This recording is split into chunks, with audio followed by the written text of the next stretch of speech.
Hey, Pro-Life Jen. Thanks so much for subscribing to my Explicitly Pro-Life podcast this year. I'm so excited in 2023 to be bringing dozens of new guests and experts to you to give you all the marching orders you need to fulfill your mission to abolish abortion in our lifetime. But to finish off this year, we're going to replay the top 3 performing episodes of 2022 just in case you might have missed a week or two. Hope you enjoy.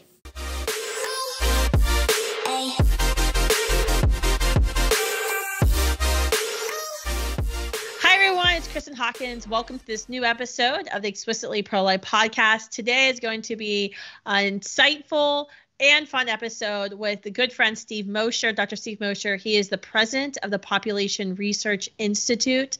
And I wanted Steve to come on today to specifically talk about our impending demographic bomb that we're witnessing here in the United States and across the world. We've already started to see some of the warnings that Dr. Mosher has been, saying for decades come true, especially in China. But if you don't know who Dr. Steve Mosher is, you soon will.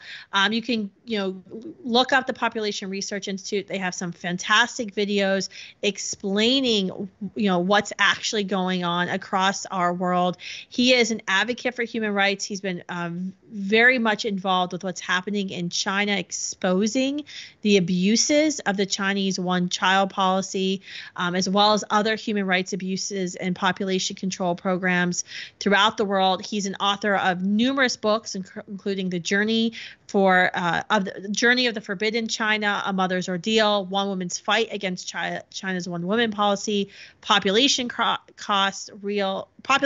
Real Costs, Illusionary Benefits. Oh my gosh, Steve, I can't go through all these books. This is crazy. I don't have you all the time. But he has a new book coming out, going to be The Politically Incorrect Guide to Pandemics, which I am very, very excited for. He has spoken and testified before Congress. He's been published in pretty much every major newspaper and journal, including the Wall Street Journal, that you can imagine. So, Steve, thank you for coming on and sharing your expertise with us for a little bit today.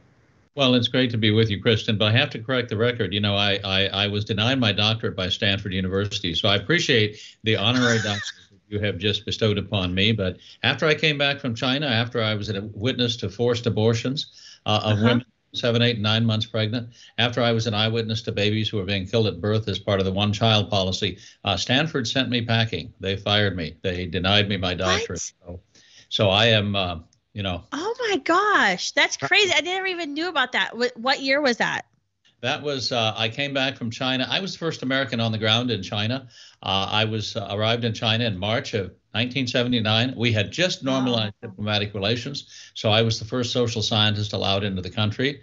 I can read, write, and speak Chinese. So I immediately made friends in the commune that I was living in. And then almost immediately, the one-child policy began, and the Communist Party officials began going door to door, finding out which young women, young mothers, were pregnant with a second child or third child or fourth child, and ordering them to come to meetings at which they were told, your pregnancy is illegal.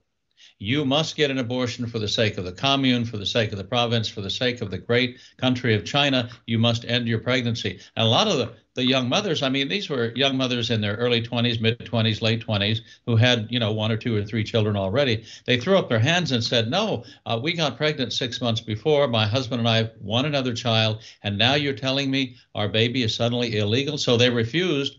But you can't refuse an order from the Chinese Communist Party, Kristan, as you know. So these young women, young mothers, were arrested for the crime of being pregnant. I actually have arrest warrants, and in the block where you write the crime that the woman is being charged with was written the word pregnant. They were arrested for the crime of being pregnant without permission, taken in, subjected to propaganda sessions to break down their will to resist, and eventually taken under escort to be given a lethal shot into the abdomen to kill their unborn child, and then a following abortion by cesarean section. They were doing cesarean section on these women, opening them up like tin cans and taking out their now dead and dying babies. I was in the operating room, and I have been fighting for life ever since, because it was clear to me what an abortion actually was. The abortion was a killing of a tiny son of Adam, a tiny daughter of Eve, a little tiny human being, defenseless, but just as perfect in the eyes of God, man, as you and I are. And they had no business killing these innocents. It was a huge slaughter of the innocents. It went on for 35 years. But I came back and I've been involved in the pro-life movement ever since. And we're denied in your doctorate ever since coming back from China. That's fascinating. I had no idea. I'm so sorry to hear that. But we'll give you the honorary title from the pro-life generation. Thank you. I appreciate that. We'll mail your diploma later. Yeah. I guess I did a podcast season this past summer on socialism, and I got a lot of crap from my more liberal leaning, I guess you can call them, liberal leaning pro-life friends, of like, what does socialism have to do with abortion? This is explicitly pro-life, and we should but that was my whole point. What you just said, it was my whole point of doing this series, of why we in America need to care about this move towards the left, this rush towards socialism, which always leads to communism, because that is exactly what happens in those nations where the individual does not matter. It's about what is good, is deemed good for the collective, for the leader. And that's exactly what you said within months of the China. I mean, that's unbelievable that they instituted this one-child policy. And socialism always leads to communism, because the socialists take over control of people's lives, including control of their reproductive system. Make no mistake about that. And they will use the power of the state to either increase the number of babies born or decrease the number of babies born. And they'll use whatever means possible. And if you don't comply, they will eventually use weapons against you. And then, of course, we can call it full-blown communism. That's what happened in China. The geniuses who run the Chinese Communist Party decided there were too many Chinese babies being born. And they went in, and because of the one-child policy, they killed half of the last 2 generations. I've had a Chinese Communist Party official tell me proudly that they eliminated 400 million people from their population. 400 million is greater than the population of the United States, which is somewhere around 330 million. So that's a huge number. And he bragged to me about it and said, we've contributed to the solving the problem of global warming. Well, I don't think so. What they have contributed to is the killing off of Chinese population growth and the dooming of China to demographic collapse in the near future. China is aging and dying more rapidly than any country in the world has ever aged and died. This year, they're filling more coffins and cradles. This year, they're having almost as many abortions in China as they have live births. The country is set on the road to destruction because of rampant abortion, because of the one-child policy, because of an atheistic communist party that regards people as no more than a herd of animals. And they realize now, too late, they the herd, and now they want to bolster the numbers. And that is why they've changed it to the 2-child policy. And I think now it's like the 3-child policy, right? If you have a certain amount of money you pay.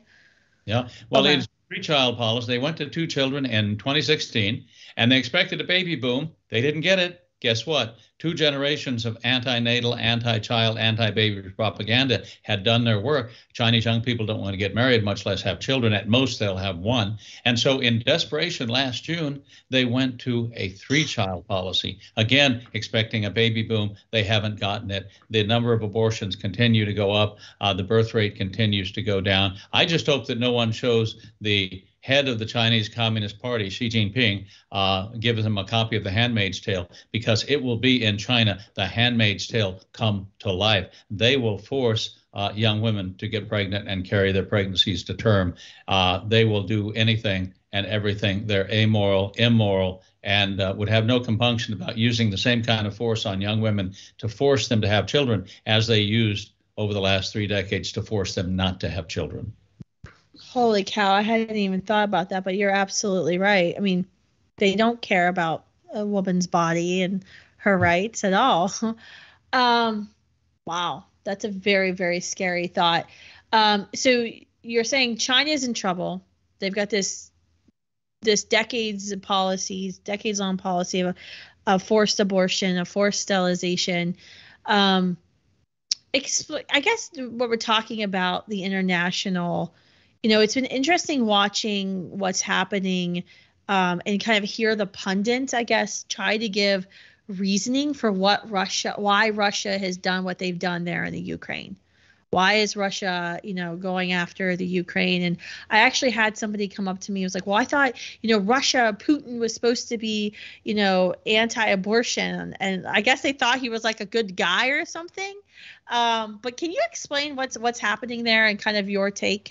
Because I think it's interesting of, what he has been doing, Putin has been doing there in Russia when it comes to abortion and abortion policy. And it might actually help explain some of the movement, the predatory movements and the illegal movements towards taking the Ukraine.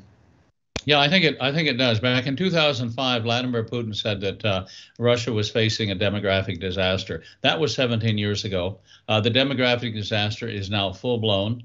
The Russian population is shrinking from year to year. Young Russians don't want to have more than one child, so they've kind of adopted a voluntary one-child policy. I would say partly because of the lack of freedom, the lack of hope in the future. Children are a sign of hope in the future. You bring them into the world and you hope they will have a better life than you do. And under Vladimir Putin, very few people have gotten fantastically wealthy, and the rest of the country has remained relatively poor. So without hope in the future, young people don't want to bring these little signs of hope, these little babies into the world. So Putin put in place a premium, a bribe for young people to have children in Russia. Everybody who has a child in Russia gets a one-time payment that until the Russian invasion of Ukraine was worth about $15,000. Now, of course, the ruble is dropping like a stone, so it's worth a lot less. But that's a one-time payment. One-time payment, I think, helps to offset the initial cost, but you need to basically shelter young couples from taxes altogether, I argue, in order to get the birth rate up. That hasn't done a whole lot. The demographic decline in Russia has continued. He's done things like the Russian Duma, or the Russian parliament, has forbidden advertising abortion services. The Russian government has set up pro-life centers around the country.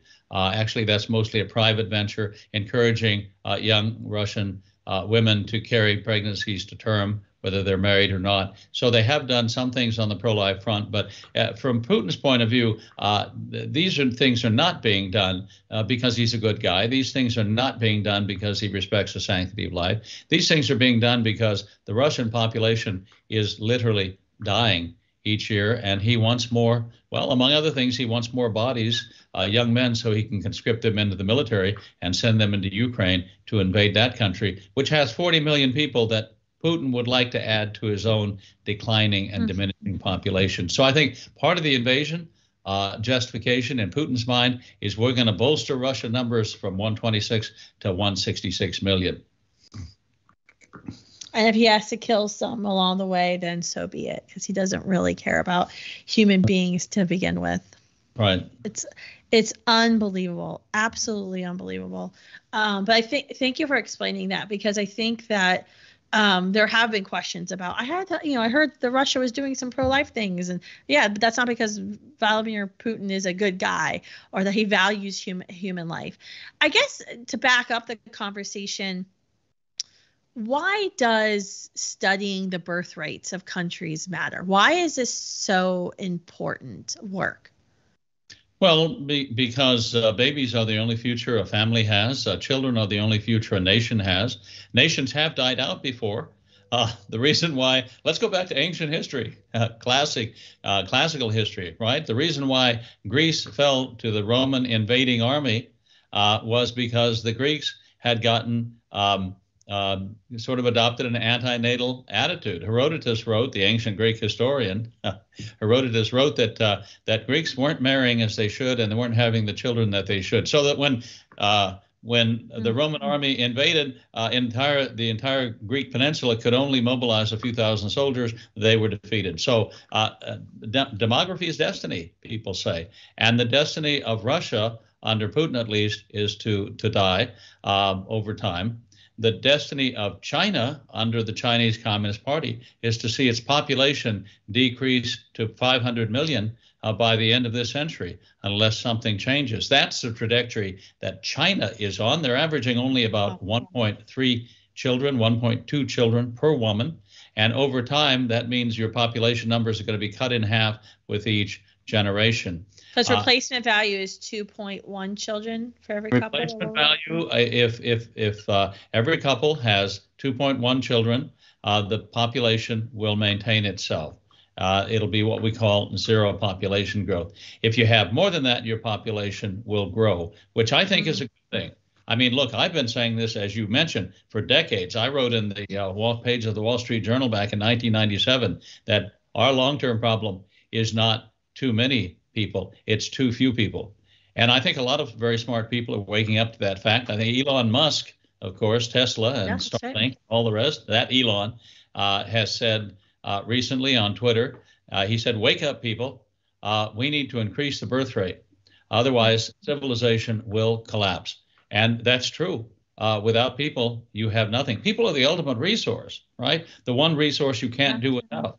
With the creative, God-given intelligence that we have, we go out into the world and we find resources that I would argue are put there by God that we can then unlock with our intelligence and use to make our lives better. Who thought that we'd be taking, sand from the beach and extracting silica from it and using it to make electronic devices that I can use to be sitting here in California and talking to you across the United States. And just yesterday, I did an interview with Australia's Sky News.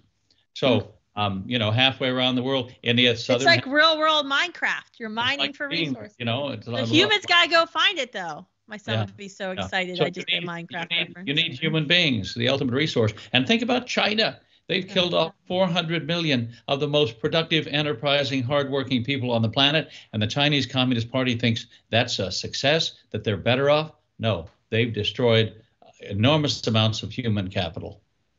Wow. That's unbelievable. I mean, the whole talk, though, what I find so shocking, Steve, is I hear this on campuses still of these 1960s, 1970s. Where did that come from? This whole myth that the world and the country was going to be overpopulated and there was going to be mass starvation. How did that come about? And how did that get so wrong? Well, back in the 1960s, a long time ago, I was alive, you weren't. Paul Ehrlich came out with a book in 1968 called The Population Bomb. And it sold 4 million copies. He was on television talk shows morning to night for years, talking about the coming demographic catastrophe of too many people. That same year, 1968, the United States set up the United Nations Population Fund, who had been out pushing population control since 1968, trying to reduce the number of babies born around the world. What these people all missed when they set in motion this huge population control movement was that people naturally stop having children as soon as their living standards begin to increase. And now we see around the world, in South America, North America, Europe, Australia, everywhere in the world except sub-Saharan Africa, you see birth rates dropping below replacement, populations shrinking and dying. And the reason why that hasn't happened in sub-Saharan Africa is because they still have very high infant and child mortality rates. That is, a lot of kids die, babies die, young toddlers die in Africa because of malaria, typhus, typhoid, all the other contagious diseases. And the way, if you're worried about population growth, what you do is you provide primary health care, you bring the death rate down, and if the death rate goes down, parents think, okay, I don't have to have 5 children in order to make sure that 2 or 3 survive to adulthood, so I'll stop at 2 or 3. And that's what I told Bill Gates 20 years ago, and I think that got him started trying to find a cure for malaria, which is endemic in Africa and kills a lot of people. But this is something called the demographic transition. It's happened all over the world. First, the death rate goes down, and then the birth rate follows a generation later. And at the end of that process, your problem is not too many babies, it's too few babies. But we set in motion this huge anti-people movement. We're still funding it, with billions of dollars each year. Yeah. And we're still using the entire weight of the U.S. government to go into countries that still have a birth rate above 2.1 and say, look, if you want a dam, or if you want us to build you a road, or if you want any kind of U.S. foreign aid, you must have a population program in place. So we force these developing countries to legalize abortion. We force them to launch mass sterilization campaigns. We force them to insert IUDs in women. Otherwise, they don't get U.S. foreign aid. Mm-hmm. I mean, that is, I think the most recent example was even in Kenya when they were adopting a new constitution. I think in Yeah. 2012, the Biden administration the Obama administration forced them to insert a right to abortion in their constitution, and we were holding foreign aid over them. How would, I guess the question would be, how do you cure malaria? How do you reduce infant mortality rates while not reducing the birth rate? Is that through education? Is that through talking about why big families matter? I mean, because you say it usually happens, they reduce infant mortality, reduce maternal mortality, and the birth rates soon drop too. How do you reduce one while keep the other one high? Well, the first thing you do is you stop filling up the clinics in developing countries with abortifacient drugs, with the morning after pill, with IUDs, and with everything else, without giving them anything like anti-malarial drugs, like hydroxychloroquine, without giving them drugs, penicillin, and other antibiotics to kill common infectious diseases, without going in and helping them dig wells so they'll have clean water. So their kids won't die of amoebic dysentery. I mean, you basically, what you do is, instead of spending billions of dollars a year trying to force the birth rate down by sterilizing and aborting women, you go in and you provide primary health care so that the babies live. And the other side, I mean, look, the population control movement says we're going to reduce maternal mortality to zero by making sure that no woman gets pregnant. Well, it's true. Yeah. That yeah, if you can do that. Yeah. If you stop everybody from driving a car, you're going to reduce traffic fatalities to zero, right? But that's a cost too high to pay. So the whole justification for attacking people, especially, and the targets of these programs are always young women. They're not men.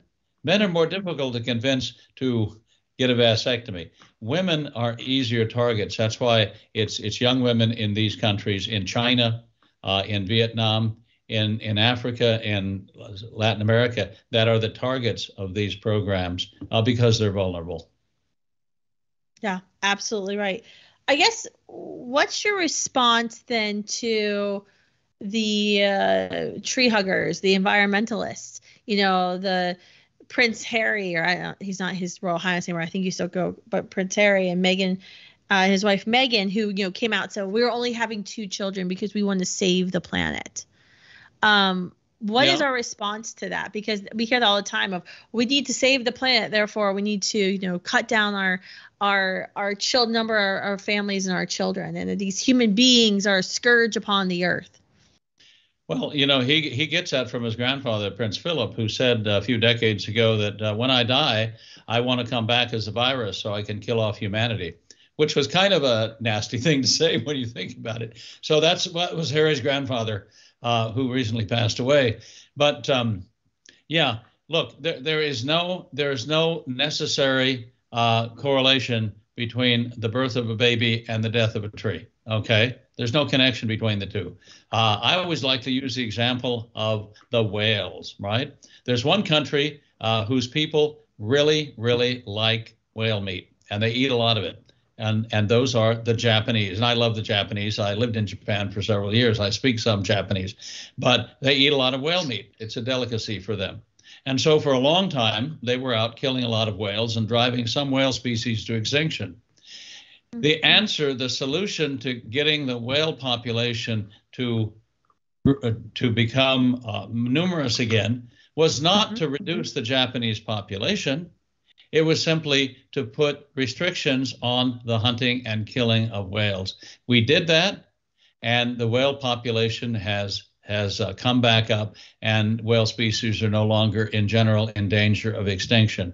So you see, again, there's no one-to-one relationship between the number of Japanese and the number of whales killed. There's no one-to-one relationship between the number of babies born in the United States and the number of California redwoods along the west coast of the United States. You put in place protections for certain species that you need to protect. And you do that because you have a robust economy. You can afford to set aside large tracts of land to protect species from harm. You can't do that if you're poor. You see, the ultimate enemy of the environment is not people, it's poverty. It's poverty that leads the people in very poor countries to cut down the last tree because they needed to build a house or they needed to chop it into firewood to cook their food.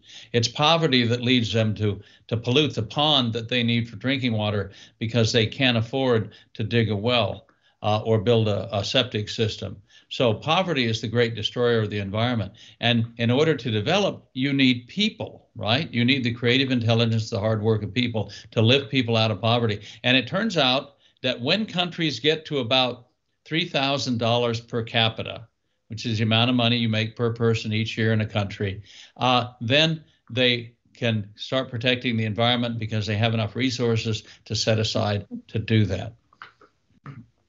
That's fantastic. I mean, it's fantastic and also infuriating because you've just painted this whole picture of how you do this, but yet the literal solution that we hear from the abortion lobby and the left and socialists and communists across the world is in order to save the world, we have to kill people, but really people are the solution. People are the solution because people, when they get above a certain standard of living, will want to protect their environment. They'll want to save the tree. They want to plant more trees. And in fact, the United States, east of the Mississippi, has twice as much forested land now as it did in the year 1900, 122 years ago. Why? Because a lot of the land east of the Mississippi that was formerly cultivated when a lot of us lived in farms has now been allowed to revert to native forest. So people concentrate in urban centers, and a lot of the rest of the world the land can be left to go back into wilderness. That's awesome. That's so great to hear. I'm always out on the West Coast and I love all the forests, and I always feel like we don't have that on the East Coast. Okay, so let's talk, since you started talking about the United States here and our forests, let's talk about our people. I saw a Centers for Disease Control report saying our birth rate fell by 4% in 2020. It was a record low. What is our birth rate right now in the United States? Because we were holding steady there for a while. We were like right at replacement rate, I remember. But I think now we're below replacement. What's the rate, and why do you think that is? Well, when Roe versus Wade was passed, Americans began aborting about a third of each new generation of Americans. And that, of course, has continued to the present day in many states. But because of pro-life measures, I think because of the tax breaks that young couples were given, because of the work, Kristan, of your organization and other pro-life organizations, the birth rate gradually climbed up until we were at replacement a few years ago. And then what happened was, well, we all lived through COVID. And I kind of thought that when COVID hit and when people were forced to self-isolate, that might raise the birth rate, that young couples might decide now is a good time to have a baby. Well, they didn't. And they didn't because some of them had lost their jobs. Some of them had lost hope in the future. They thought that this was the pandemic to end all pandemics. This was the Black Death, and you wouldn't want to bring a baby into that kind of world. And it turned out that putting people in close quarters for long periods of time really wasn't good for a lot of relationships, sadly. So the birth rate actually plummeted because of the enforced social distancing measures, because of the restrictions on gatherings. So you couldn't meet new people, you couldn't make new friends. So the marriage rate dropped, the birth rate dropped. I hope we're getting back to normal now. And my real hope, of course, is that Roe versus Wade is overturned, that this issue goes back to the states, and that at least in the red states, we will see a baby boom as a result, not because women are denied anything, but because the law is a teacher.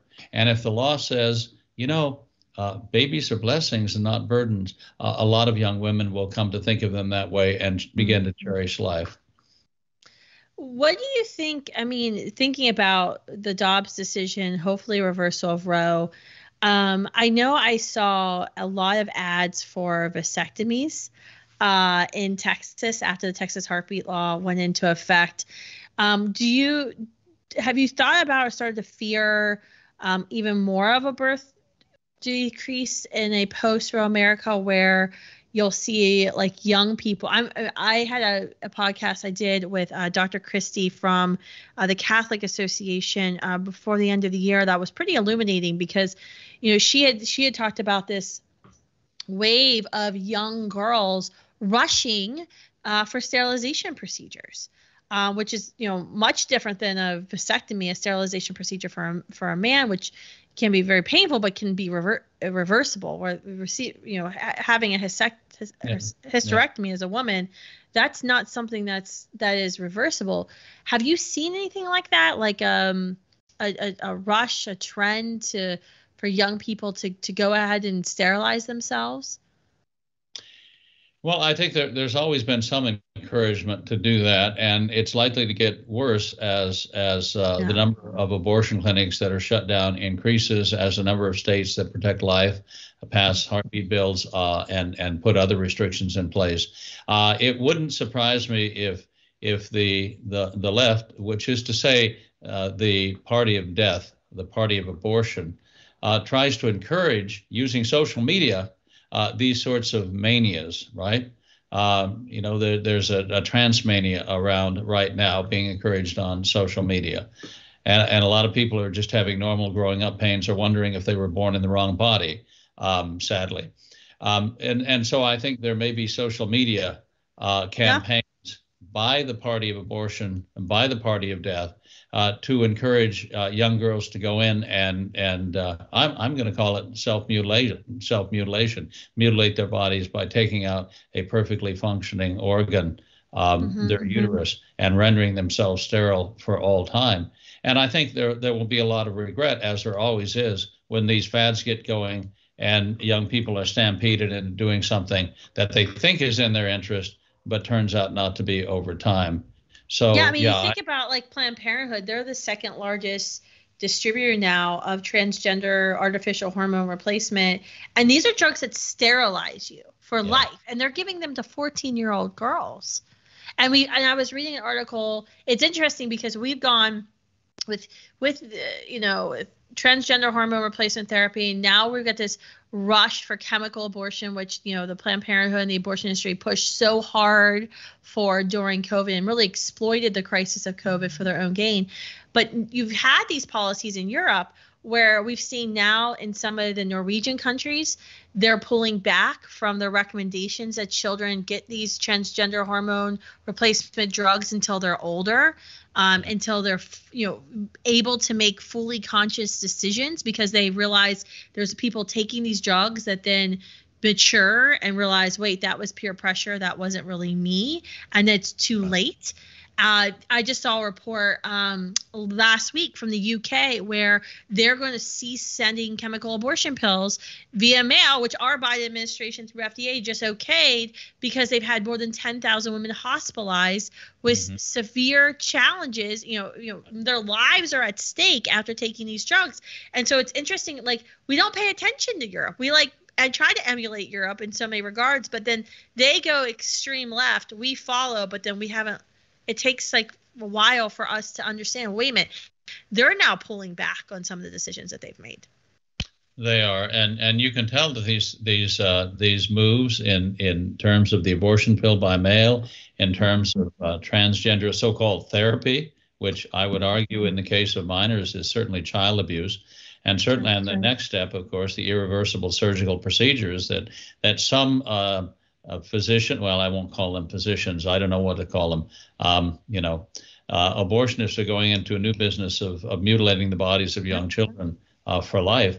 These things are irreversible, but they get started as fads on social media, and somehow a lot of young people can be easily convinced, easily stampeded into doing things that they will regret. And the Nordic countries did this experiment 10, 15 years ago, and if you look at the data, the rates of suicide, the rates of depression, the rates of other psychological problems is just through the roof on the part of these people, these young people who fell for these scams. But make no mistake, if there's money to be made, and if there's a way of using these procedures to reduce the number of babies born, the party of abortion, the party of death will go all out in support of them.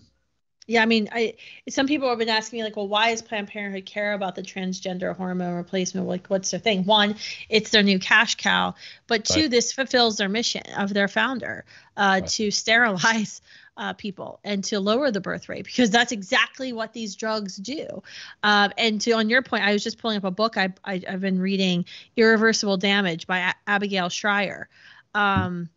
Who started researching what you just mentioned about this social media trend of how is it that an entire group of girls in a public high school in suburban Virginia, how out of a clique of 4 or 5 girls, all of them suddenly say that they're transitioning.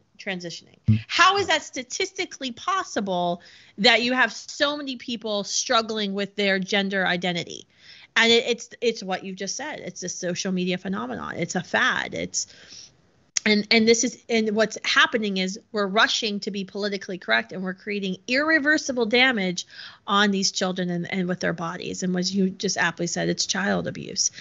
So thanks for all that you're doing, Steve. You've given us a healthy dose of reality about this issue. I think we could do like a whole season just with you and all of your knowledge and all that you've done. Like you said, before I was even born, you were in China when my parents were getting married. So it is incredible to have you on today. How do folks who've never heard about Population Research Institute or your work, how do folks follow you and kind of get plugged in? Well, a couple of ways. Our website is pop.org. Which is not short for me. I'm a POP. I have 9 children. But POP is short for Population Research Institute. So the website is pop.org. I'm also on social media. I'm still on Twitter, but I'm going to move at some point. Still on Twitter. Just stay on until they ban you at this point. Well, I keep expecting them to ban me because I'm very politically incorrect. That's why I just wrote a book called The Politically Incorrect Guide to Pandemics. And, of course, have other books like The Bully of Asia, Why China's Dream is the New Threat to World Order. And you mentioned population control, real cost, illusory benefits. Population control harms women and harms children, and it needs to end now. We were on the way to doing that under the last administration, the Trump administration. And now, of course, the Biden administration has reversed everything and is going full speed ahead to try to kill off as many babies as possible around the world. It's just shocking to me because I'm like, I don't you read the demographic trends? Can't you see the growth on the charts? But then these are the same people that argue about science. But then we think about everything we do every day on campuses across the country and in our own pro-life movement of trying to show these human beings in the womb that they're alive, living, unique, whole, worthy of protection. And then I guess I'm not as shocked anymore. I'm not as surprised that this is an ideological fight for them. Yes, it is not about the science. It's all ideological, and it's based on a worldview that is absolutely inimical to life. These people embrace death, and you see that in assisted suicide. You see that in the promotion of abortion. You see that in the promotion of the transgender fad, all of which lead not to life but to death. But thank you, Kristan, for everything that you do. Students for Life is a wonderful organization. Well, thanks, Steve, for everything you do. We are big fans at Students for Life, Population Research Institute, or pop.org. So make sure you check out Steve Mosher, his work, his writing. Go to Amazon, go to your iBooks right now, download a couple of his most recent books, and make sure you follow along with what they're doing, because their work is going to be increasingly important in the next coming years as we follow this demographic trend, this downward trend here in the United States. And hopefully we can get some action going this summer with the Supreme Court hopefully reversing Roe versus Wade, so we can do some damage control and get our population replacement value at least, and then higher. So yay, big families. Hawkins family's doing good. I got 4. Just need to convince my husband for 1 more. Thanks, Steve. Thanks for all that you do. Thank you guys for tuning in. Make sure you subscribe and share this episode with every pro-lifer you know.